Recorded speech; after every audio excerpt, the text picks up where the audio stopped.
محترم سامعین، میرے عزیز دوستوں، نوجوان ساتھیوں، اسلامی رشتے کی پردہ نشین ماں اور بہنوں، السلام علیکم ورحمۃ اللہ تعالی وبرکاتہ۔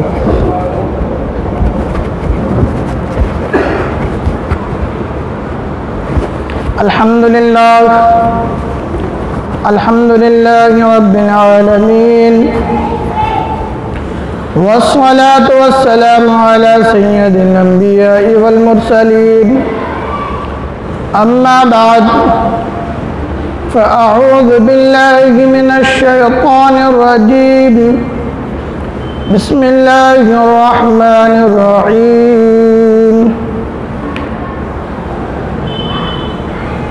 قال اللہ تبارک و تعالی فی القرآن المجید، ان اللہ مع المؤمنین، صدق اللہ مولانا العظیم، وبلغنا رسوله النبی الامین المتین المجیب الکریم، ونحن على ذلك لمن الشاہدین والشاکرین، والحمد للہ رب العالمین۔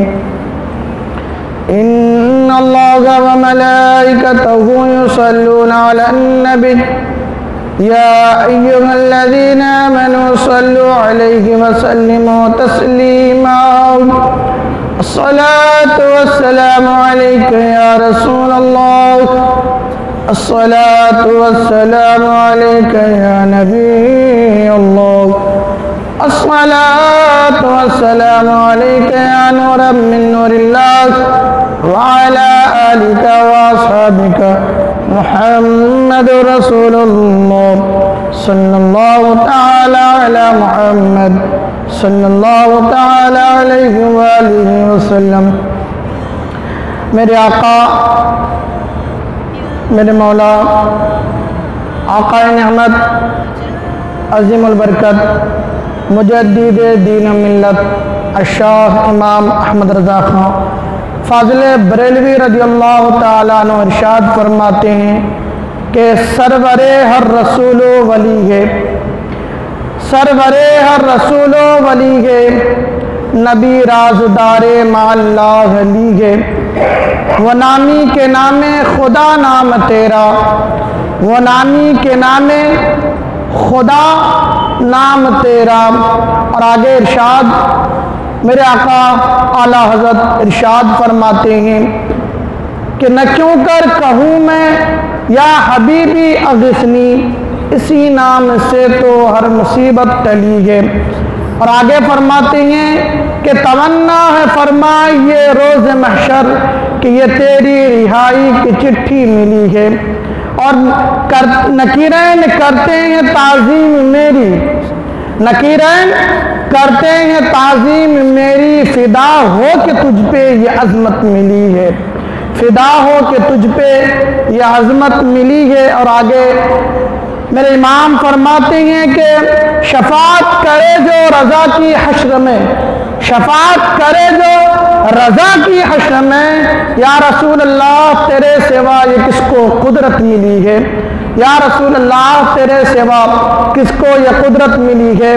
بندہ پروردگارم امت احمد نبی، دوست دار چاری آرم تابع و اولاد علی، مذہب حنفیہ دارم ملت حضرت خلیل، خاک پائے غوث اعظم زیر سایہ ہر ولی، صدیق عکس حسن کمال محمد است، فاروق ذل جاہو جلال محمد است، عثمان شمع ضیاء جمال محمد است، حیدر بہار باغ خصال محمد است، صلی اللہ تعالی علیہ وآلہ وسلم۔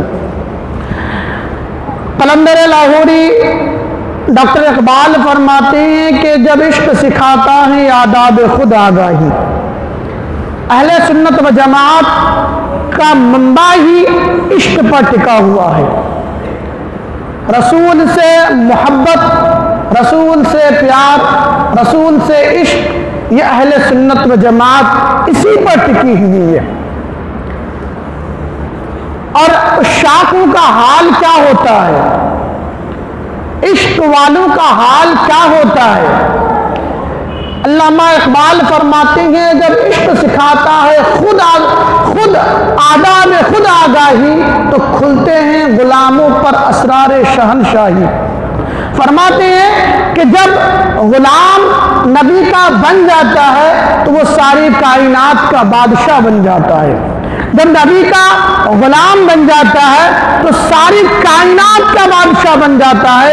حضرت عقبہ بن نافع رضی اللہ تعالیٰ عنہ صحابی رسول، حضرت عقبہ رضی اللہ تعالیٰ عنہ تمام قافلہ کے ساتھ جا رہے ہیں، راستے میں جنگل ہے، رات کا وقت ہے، لوگوں نے کہا کہ اگر یہاں ٹھہریں گے تو جنگلی جانور ہے، ہمیں نقصان پہنچائیں گے، ہمیں ایذا دیں گے۔ لوگوں کا یہ کہنا تھا۔ حضرت عقبہ بن نافع چوٹی پر کھڑے ہو جاتے ہیں، جنگل پہ، جنگل کے چوٹی پر کھڑے ہو کر تمام جانوروں کو مخاطب ہو کر کہتے ہیں کہ او شیروں، او چیتوں، او جنگلی جانوروں، تمہیں پتا ہے کہ ہم لوگ غلام رسول یہاں پہ ٹھہرے ہیں۔ یہ خطبہ دے رہے ہیں حضرت عقبہ جنگل کی چوٹی پہ کھڑے ہو کر کہ تجھے پتا ہے کہ آج رات جنگل میں غلام رسول ٹھہرے گئے، تم لوگ جنگل خالی کر دو۔ کس سے کہہ رہے تھے؟ انسانوں سے نہیں، جانوروں سے مخاطب ہے، اور وہ بھی جنگلی جانوروں سے مخاطب ہے، بھیڑیوں سے مخاطب ہے، چیتوں سے مخاطب ہے۔ کون؟ غلام رسول۔ وہ عرض کرتے ہیں کہ تم لوگ جنگل خالی کر دو۔ تاریخ میں لکھا ہے کہ جو کیڑے مکوڑے تھے سب اپنے اپنے بلوں سے نکل کر جنگل چھوڑ کر بھاگ رہے تھے۔ جانوروں تک پتا تھا کہ جنگل میں ٹھہرے ہوئے لوگ عاشق رسول ہیں۔ جب عشق سکھاتا ہے آداب خود آگاہی تو کھلتے ہیں غلاموں پر اسرار شہنشاہی۔ جب نبی کا عشق دلوں میں آ جاتا ہے، جب نبی کی محبت دلوں میں آ جاتی ہے تو پھر وہ صرف لوگوں پہ حکومت نہیں کرتا، وہ جانوروں پر بھی حکومت کرتا ہے، وہ جانوروں پر بھی حکومت کرتا ہے۔ اور جب نبی کا عشق دل میں آ جائے تو قبر میں فرشتوں کو بھی آداب سکھاتا ہے۔ جب دل میں عشق رسول آ جائے تو وہ مرنے کے بعد بھی زندہ رہتا ہے۔ حضرت عائشہ صدیقہ رضی اللہ تعالیٰ عنہ، حضرت عائشہ صدیقہ رضی اللہ تعالیٰ عنہا کے دور میں 3 بھائی تھے۔ حضرت ربیع بن حراش اور حضرت روبی بن حراش اور ایک بھائی تھے، کل 3 بھائی تھے۔ ان تینوں بھائیوں نے قسم لے رکھی تھی کہ زندگی میں ہم لوگ کبھی ہنسیں گے نہیں، زندگی میں ہم لوگ کبھی ہنسیں گے نہیں، اور لوگوں کو فرماتے تھے کہ جب پتہ جہنم کا ہے، کہ جانا پتہ معلوم ہے کہ ہمیں جہنم میں جانا ہے، تو پھر ہنسنا کیسا؟ ان لوگوں نے قسم لے رکھی تھی کہ جب تک ہمیں یقین نہ ہو جائے کہ ہم لوگ جنتی ہیں تب تک ہم لوگ ہنسیں گے نہیں۔ محدثین جو ان کے دور کے تھے وہ لوگ لکھتے ہیں تاریخ میں کہ پھر وہ لوگ اپنی پوری زندگی کبھی زندگی میں انہوں نے ہنسا نہیں ہے۔ پھر محدثین لکھتے ہیں وہ لوگ قسم کھائی تھی کہ ہم لوگ زندگی میں ہنسیں گے نہیں جب تک کہ ہمیں جنت کا ٹھکانہ معلوم نہ ہو جائے، اور ہم لوگ تو جہنم کو بھلا بیٹھے ہیں، جہنم کو ہم لوگ بھلا بیٹھے ہیں۔ تو محدثین فرماتے ہیں، جب ان میں سے محدثین لکھتے ہیں تاریخ میں کہ یہاں تک کہ وہ لوگ فوت ہو گئے، جب ان وقت اپنے اپنے وقت پر فوت ہونے لگے، اپنے اپنے وقت پر مثال کرنے لگے، تو محدثین نے تاریخ میں لکھا ہے کہ جب ان لوگوں کو تخت پر لٹایا گیا تھا وہ لوگ ساری زندگی ہنسے نہیں، ہم لوگ اسے غسل دے رہے تھے اور وہ لوگ ہنستے جا رہے تھے۔ ساری زندگی نہیں ہنسا، جب تخت پہ لٹایا گیا نہلانے کے لیے تو محدثین لکھتے ہیں کہ پھر وہ لوگ ہنس رہے تھے۔ تو لوگوں نے کہا کہ جو ساری زندگی نہیں ہنسا، تخت پر لیتے لیتے ہنس رہے ہیں، تو اس سے پتہ یہ لگتا ہے کہ انہوں نے اپنا ٹھکانہ جنت میں دیکھ لیا ہے۔ ہم لوگ دن بھر کتنے گناہوں میں ملوث رہتے ہیں، کتنے ہنسی مذاق میں کہتے میں ملوث رہتے ہیں، ہم نے کبھی آخرت کو یاد نہیں کیا۔ یہ حال تو پہلے کے دور کے لوگوں کا تھا. یہ حال جو ساری زندگی ہنسے نہیں, مرتے وقت تخت میں وہ لوگ ہنس رہے تھے. یہ تو کتابوں کی بات تھی. اللہ نے ایسے عاشق کو ہمیں اپنے نظر سے دکھایا ہے. ایسے عاشق اس صدی میں, اس 2 سالوں میں ایسے عاشقوں اللہ نے ہمیں دکھایا ہے جو ساری زندگی کرسی میں بیٹھ کر رہا, معذور رہا, ساری زندگی خود پر چل نہ سکا مگر کروڑوں کو چلنا سکھا دیا. حضرت علامہ امیر المجاہدین خادم حسین رضوی رحمت اللہ تعالی علیہ, بڑے بڑے امیر مرتے ہیں, بڑے بڑے رئیس مرتے ہیں, بڑے بڑے حکمران مرتے ہیں. کسی کا منہ ٹیڑھا ہو جاتا ہے تو کپڑے سے باندھ دیا جاتا ہے, ناک میں روئی ٹھوس دی جاتی ہے تاکہ خون یا رطوبت یا جھاگ نہ نکلے, منہ کو بند کر دیا جاتا ہے, پیروں کو باندھ دیا جاتا ہے.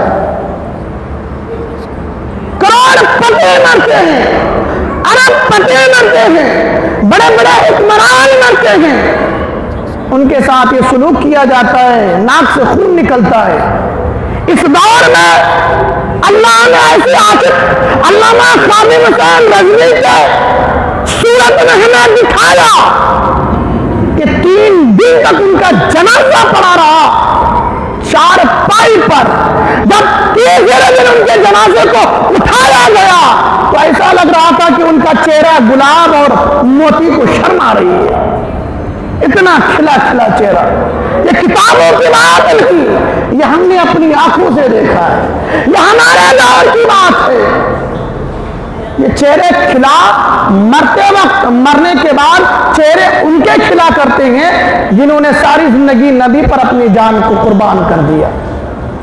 ہمارے چہرے کالے ہو جائیں گے, ہمارے چہرے کالے ہو جائیں گے, ہماری ناک اور منہ سے گندی رطوبت نکلے گی کیونکہ ہم نے نبی کی عظمت پہ, نبی کی ناموس پہ اپنا زبان نہیں کھولا. وہ زبان ختم ہو جائے جو نبی کی ناموس پہ کھلتی نہیں ہے. وہ ہاتھ ٹوٹ جاتے ہیں جس ہاتھ سے نبی کی عظمت پر پہرا نہیں دیا جاتا. وہ پیر ٹوٹ جاتے ہیں جو پیر نبی کی ناموس کی حفاظت کے لیے چلا نہیں کرتے. بندہ تو معذور تھا, کرسی پر بیٹھ کر زندگی گزاری اپنی, مگر جب وصال ہوا تو کروڑوں لوگوں نے دیکھا کہ ان کے چہرے پر مرنے کے بعد, وصال کے بعد ان کے چہرے پر مسکراہٹ تھی. یہ عشاقان رسول کا کردار ہوا کرتا ہے. حضرت عائشہ رضی اللہ تعالیٰ عنہ کے دور میں وہ 2 3 بھائی تھے. جب عشق کی بات ہے, جب عشق آ جائے نا تو پھر انسان ساری دنیا کا بادشاہ بن جاتا ہے, پھر اسے محبوب کے سوا کچھ دکھائی نہیں دیتا. جب عشق کی بات آئی ہے تو پھر حضرت حسین بن منصور حلاج کا ذکر کیوں نہ کیا جائے. حضرت حسین بن منصور حلاج رحمت اللہ تعالی علیہ, ان کو پھانسی پہ چڑھایا گیا, تخت دار پر چڑھایا گیا. حضرت حسین بن منصور حلاج کی ایک ہمشیرہ کی بہن تھی جو بہت بڑے پائے کی ولیہ تھی, جو اللہ کے بہت قریب تھی. رات پوری کائنات سو جاتی تھی. ان کی ہمشیرہ اٹھتی, گھر سے باہر نکلتی, جنگل کی طرف جاتی, وہاں جا کر ریاضات اور عبادت میں مشغول ہو جاتی تھی. یہ اللہ والوں کا اور عشق والوں کی بات ہے. ان کی ہمشیرہ روزانہ جاتی. حضرت حسین بن منصور حلاج کے ایک دن دل میں خلیج پیدا ہوا کہ میری ہمشیرہ جاتی کہاں ہے. رات کو اٹھ کر سوچا کہ ان کی پہرے داری کی جائے. حضرت حسین بن منصور حلاج پہرے داری کرنے لگے, آنکھیں بند, بظاہر جاگے ہوئے مگر آنکھیں بند۔ بہن نے پورے گھر کا معائنہ کیا، تمام لوگ سو رہے گئے، بہن دروازہ کھولتی ہے اور باہر تشریف لے جاتی ہے۔ حضرت حسین بن منصور حلاج ان کے پیچھے ہو لیتے، پیچھے پیچھے بہن کے جا رہے ہیں، بہن آگے آگے، حضرت حسین بن منصور حلاج پیچھے پیچھے۔ حضرت حسین ابن منصور دیکھتے ہیں کہ آسمان سے ایک نورانی پیالہ زمین کی طرف آ رہا ہے اور اس میں سے خوشبو آ رہی ہے۔ حضرت ابن منصور فرماتے ہیں کہ وہ پیالہ آتے آتے آتے آتے میرے بہن کے منہ کے قریب آ گیا، میری بہن کے منہ کے قریب آ گیا۔ میری بہن اس میں سے نوش فرمانے لگی، وہ پینے لگی، تو اس سے خوشبو اور اس سے ٹھنڈک مجھے محسوس ہوئی، تو میں دیوانہ ہو گیا۔ میں تو دیکھنا چاہتا تھا پورے معاملات کو، مگر وہ خوشبو اور وہ ٹھنڈک اس پیالے میں جو شربت تھا، جو جام اور جو شراب تھا، اسے مجھے بولنے پہ مجبور کر دیا۔ میں نے کہا بہن بھائی کے لیے بھی تھوڑا سا حصہ چھوڑ دیا تھا۔ حضرت حسین بن منصور حلاج کی بہن کہتی ہے کہ نہ بھائی اسے پی نہیں سکتا۔ حضرت ابن منصور نے پیالہ لیا، چند گھونٹ تھے اس میں، مشکل سے 2 گھونٹ ہوں گے۔ حضرت ابن منصور نے اسے پیا، وہ گھونٹ کا پینا تھا حضرت ابن منصور کا۔ ایسے خدا کے عشق میں مشغول ہو گئے کہ ہر پتھر، ہر درخت، ہر جھاڑیوں سے، ہر کنڈریوں سے اللہ اللہ کی آوازیں آنے لگی، اتنے مست ہو گئے۔ بہن کہتی ہے بھائی تو ایک گھونٹ برداشت نہ کر سکا، میں یہ مدتوں سے پیتے ہوئے آ رہی ہوں، تو ایک گھونٹ اس جان کا جو اللہ کی طرف سے آیا تھا، جنت سے آیا تھا، تو اس کو ایک گھونٹ برداشت نہ کر سکا، میں مدتوں سے پیتے ہوئے آ رہی ہوں۔ حضرت ابن منصور نے اسے پیا تو پھر ایسے دیوانہ بن گئے، تو پھر ایسا ہونے لگا کہ گویا خدا کی بولی بولنے لگا، اپنی آپ کو انا الحق کا نعرہ لگایا۔ روایتوں میں آتا ہے کہ انہوں نے انا الحق لگایا تھا، دوسری روایت میں آیا ہے کہ انہوں نے انا الحق لگایا تھا، یعنی حضرت ابن منصور کا پتھروں سے، کنکریوں سے، در و دیوار سے، درختوں سے یہ آواز آتی تھی کہ کون ہے میری راہ میں قربان ہونے والا۔ تو حضرت ابن منصور ان کے جواب پہ، پتھروں کے جواب، کنکریوں کے جواب میں عرض کرتے تھے کہ انا لحق، میں حقدار ہوں خدا کی راہ میں قربان ہونے کے لیے۔ تو لوگوں نے اس کو سنا غلط، انہوں نے فرمایا لحق میں حقدار ہوں، لوگوں نے سنا انا الحق میں خدا ہوں۔ سننے میں بولنے میں فرق محسوس ہوئی۔ فرماتے تھے انا لحق میں حقدار ہوں، لوگوں نے سنا انا الحق میں خدا ہوں۔ جب کوئی انسان پھر خدائی کا دعویٰ کرے وہ واجب القتل ہو جاتا ہے، شریعت اسے حکم دیتی ہے کہ اس کا خون بہایا جائے، کیونکہ ایسے ناسور کو دنیا میں جینے کا کوئی حق نہیں ہوتا جو خدائی کا دعویٰ کرے اور ناموس رسالت پر ان کو سنمائی کرے۔ حضرت ابن منصور کہ جب یہ مقدمہ چلا، عدالت میں یہ معاملہ پہنچا، خلیفہ وقت نے انہیں پھانسی پر چڑھانے کا حکم دیا تھا، کیونکہ شریعت کا معاملہ تھا، چھوڑ نہیں سکتے تھے، انہیں قید میں رکھا گیا تاکہ وہ چھوڑ دے، مگر حضرت ابن منصور قیدیوں کو بھی اپنا دیوانہ بناتے جا رہے تھے۔ اب بات تھی کہ وہ خدائی کا دعویٰ کرے، مگر انہوں نے کیا فرما رہے تھے؟ انا لحقن، میں حقدار ہوں خدا کی راہ میں قربان ہونے کے لیے۔ جب یہ آواز آتی ہے، اور علماء یہ فرماتے ہیں کہ اگر عام انسان کو، اور وہ جو آوازیں آتی تھی حضرت ابن منصور کو کس وجہ سے؟ وہ جو پیالہ پیا تھا یہ اس کی وجہ سے آتی تھی۔ وہ جام جو محبت کا جام تھا، وہ عشق کا جام تھا۔ اتنے مست ہو گئے خدا کی بولی میں، خدا کے محمد میں اتنے مست ہو گئے، تو گویا کہ یہ خدائی، اور وہ فرماتے ہیں کہ جو ریاضت، عبادت، نوافلات کے ذریعے خدا کا قرب حاصل کر لیتا تو وہ آنکھ تو رکھتا ہے مگر دیکھنا خدا کا ہوتا ہے، پیر تو اس کی ہوتی ہے، چلنا خدا کا ہوتا ہے، زبان اس کی ہوتی ہے، بولنا خدا کا ہوتا ہے۔ یہی معاملہ حضرت ابن منصور کے ساتھ تھا۔ عشق میں اتنے مبتلا ہو گئے، خدا کے محبت میں اتنے مبتلا ہو گئے، انا لحقن، انا لحقن۔ جب یہ وید کریں گے تو آواز آئے گی انا الحقن، انا الحقن، میں خدا ہوں۔ فتویٰ جاری کر دیا گیا کہ قتل کر دیا جائے۔ تو حضرت ابن منصور کو جب تخت پر لے جایا گیا، حضرت منصور خود جا رہے ہیں تخت دار کی طرف پھانسی پر لٹکنے کے لیے۔ کسی نے پوچھا کہ آپ مسرور ہو کر جا رہے ہیں؟ کہا کہ اسی دن کا تو انتظار تھا میرا کہ کب محب کی محبوب سے ملاقات ہو، اسی دن کا انتظار تھا۔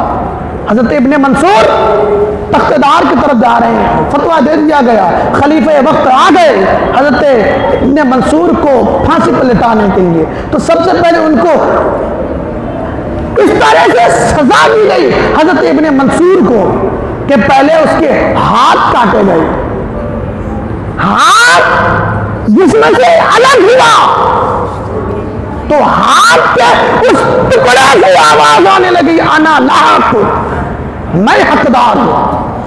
اس ہاتھ کے ٹکڑے سے آواز آنے لگی۔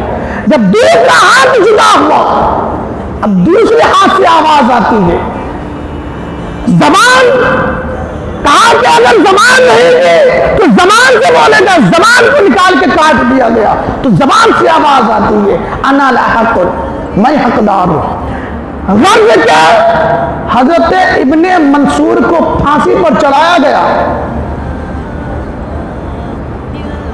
اس سے بھی کام نہ بنا، گردن کو سر قلم کر دیا گیا، گردن تن سے جدا ہو گئی، پھر بھی سر سے الگ آواز آتی ہے انا لحق، میں حقدار ہوں خدا کی راہ میں قربان ہونے کے لیے۔ کتنا عشق تھا اس ایک گھونٹ میں، جب بہن مدتی سے پیٹی آ رہی تھی، حضرت ابن منصور ایک گھونٹ برداشت نہ کر سکے، ایک گھونٹ پیا تو معاملہ یہاں تک آ پہنچا۔ ایک صوفی تھے، جب صوفی نے خدا کی بارگاہ میں عرض کیا، مولا، حضرت ابوبکر شبلی رحمت اللہ تعالی، مولا یہ تو تیرا عاشق ہے، یہ تیرا تو عاشق ہے، تجھے اتنی بڑی سزائیں کیوں دلوا رہا ہے؟ تو اللہ نے ہاتف غیبی سی آواز آئی کہ ہم سے، اس سے میری راز و نیاز کی باتیں ہوتی تھی، یہ میری راز و نیاز کی باتیں لوگوں میں آیا کر دیتا تھا، یہ اس کی سزا ہے۔ غرض کہ حضرت ابن منصور کو پھانسی دے دی گئی، سر قلم کر دیا گیا، اس سے بھی آوازیں آنے لگی۔ تو خلیفہ وقت نے سوچا کہ کوئی ایسا نہ ہو لوگ منتشر ہو جائے، تو حضرت ابن منصور کے جسم کو جلا دیا گیا۔ جب جلایا جا رہا تھا تو آگ میں سے آواز آ رہی تھی انا لاحق، میں حقدار ہوں خدا کی راہ میں قربان ہونے کے لیے۔ جب اس سے بھی کام نہ بڑھا تو خلیفہ وقت نے حکم دیا کہ اس کے خاک کو دریائے دجلہ میں ڈال دیا جائے۔ جیسی خاک ابن منصور کے دریائے دجلہ میں پڑ گئے تھے، دریائے دجلہ جوش مارنے لگا اور اس میں سے آواز آنے لگی انا لاحق، میں حقدار ہوں خدا کی راہ میں قربان ہونے کے لیے۔ یہ عشق تھا حضرت ابن منصور کا، جو تن بدن سب الگ ہو گئے، مگر خدا کا عشق مرنے کے بعد بھی ظاہر ہو رہا ہے۔ تو حضرت ابن منصور کا ایک خادم تھا، اب دریائے دجلہ جوش مارنے لگا، تو حضرت ابن منصور نے پہلے ہی پیشن گوئی اپنے خادم کو کر دی گئی تھی کہ میرے ساتھ یہ معاملات ہوں گے، جب دریائے دجلہ میں میرے خاک کو ڈالا جائے گا، جب جوش مارے گا تو میری ایک گدڑی ہے، میری گدڑی کو دریائے دجلہ کی طرف رخ کر دینا۔ تو جب جوش مارنے لگا دریائے دجلہ تو ان کا خادم کو وہ نصیحت یاد آ گئی، حضرت ابن منصور کے اس گدڑی کو لے آئے اور دریائے دجلہ کو دکھایا خالی گدڑی، تو وہ ٹھنڈک پڑ گئی، اور وہ خاک جو حضرت ابن منصور کے جو دریائے دجلہ میں پڑے تھے، اڑائے تھے ہوا میں، تو وہ خاک پانی نے اس خاک کو جمع کر کے کنارے پر پہنچا دیا۔ پھر اس وقت کے لوگوں مسلمانوں نے ان کے خاک کو اٹھا کر دفنا دیا۔ نکیران کرتے ہیں، اسی لیے امام فرماتے ہیں کہ نکیران کرتے ہیں تعظیم میری، فدا ہو کہ تجھ پہ یہ عظمت ملی ہے، فدا ہو کہ تجھ پہ یہ عزت ملی ہے۔ تو کہنے کا میرا مطلب یہ ہے کہ عشق اگر کرنا ہو تو پھر حضرت ابن منصور جیسا عشق کرنا ہے، خدا سے محبت کرنی ہے تو رابعہ جیسے محبت کرنی ہے، خدا سے پیار کرنا ہے، نبی سے محبت کرنی ہے تو پھر ان بزرگان دین کی طرح کرنا ہے۔ اگر جب تک ان بزرگان دین کی طرح ہم محبت نہیں کریں گے، نہ ہم دنیا میں کامیاب ہو سکتے، نہ آخرت میں کامیاب ہو سکتے۔ تو میں عرض یہ کر رہا تھا کہ علامہ اقبال فرماتے ہیں کہ جب عشق سکھاتا ہے آداب خود آگاہی تو کھلتے ہیں غلاموں پر اسرار شہنشاہی۔ جب عشق دلوں میں آ جاتا ہے نبی کی تو وہ ساری کائنات کا بادشاہ بن جاتا ہے۔ جب وہ تین بھائی جو تھے ان میں سے ایک کا انتقال ہو چکا تھا، ان میں سے ایک کا انتقال ہو رہا تھا، ایک کا انتقال ہوا دوسرے بھائی کا، تو ان کے جنازے کو چارپائی پر لٹا کر کسی کا انتظار کر رہے تھے، جس طرح سے عمومی طور پر آج بھی ہوتا ہے، چاچا تایا ماما کا انتظار کرتے ہیں، تو وہ لوگ بھی انتظار کر رہے تھے۔ کچھ دیر گزرے تو حضرت جو وہ لاش پڑی تھی انہوں نے اپنا کفن، اور اس روایت کو حضرت شیخ ابو طالب مکی نے روایت کی ہے کہ جنازے سے جو چارپائی پر لگے تھے خود اپنا کفن ہٹایا، اپنا خود کفن اٹھایا، آنکھیں کھولی، اپنے گھر والوں کو مخاطب ہو کر کہا کہ آج جنہوں نے قدمونی اللہ ابو القاسم یانتظر الصلاۃ علیہ، کسی کا انتظار مت کرو، جلدی کرو میرے جنازے کو، جنازہ گاہ تک لے چلو۔ لوگوں نے پوچھا کیوں؟ کہنے لگے کہ میرے جنازہ پڑھنے کے لیے سرکار دو عالم تشریف لائے ہیں، میرا جنازہ پڑھنے کے لیے سرکار دو عالم تشریف لے آئے ہیں۔ تو یہ عشق ہے جو مرنے کے بعد بھی لوگوں کو تنبیہ کیا کرتا ہے۔ اور امام اعظم ابو حنیفہ کے شاگرد امام محمد جب عشق دلوں میں آ جاتا ہے نا تو کس طریقے سے وہ بادشاہ بنتا ہے۔ حضرت امام محمد کا وصال ہوا تو کوئی محدث بزرگ نے ان کو خواب میں دیکھا وصال کے بعد کہ حضور یہ بتائیں کہ آپ کے وصال کے وقت آپ کی کیفیت کیا تھی، کیونکہ آپ تو امت کے امام ہیں، آپ امت کے امام ہیں، آپ نے ساری زندگی امت کو حدیثیں پڑھائی، قرآن کی تعلیم دی ہے، وصال کے وقت روح نکلنے کی کیفیت کیا تھی؟ تو حضرت امام محمد فرماتے ہیں کہ جب میری روح میرے تن سے، میں ایک مسئلے میں مستغرق تھا، ایک مسئلہ ڈھونڈ رہا تھا، میں قرآن کی آیتوں سے شریعت کا مسئلہ استعمال کر رہا تھا، مجھے پتا ہی نہیں چلا ملک الموت نے میری روح کب قبض کر لی ہے، مجھے پتا ہی نہیں چلا میری روح کب نکالی گئی۔ حضرت امام محمد فرماتے ہیں کہ مجھے تو اس وقت پتا چلا جب مجھے تخت پر لٹا کر لوگ غسل دے رہے تھے، جب مجھے حرکت ہوئی تو میں اس مسئلے سے باہر آیا، اس مسئلے سے توجہ ہٹی، میں نے سوچنے لگا، میں تو ہر روز نہایا اپنے خود سے کرتا تھا، لوگ مجھے کیوں نہلا رہے گے؟ تب مجھے احساس ہوا کہ ملک الموت نے میری روح کو قبض کر لیا ہے۔ تو یہ ہوتے ہیں عشاق کی موت، یہ ہوتی ہے عاشقوں کی موت۔ جب عاشق مرتے ہیں، جب عاشق کا وصال ہوتا ہے، وہ مرنے کے بعد بھی زندہ ہوا کرتے ہیں۔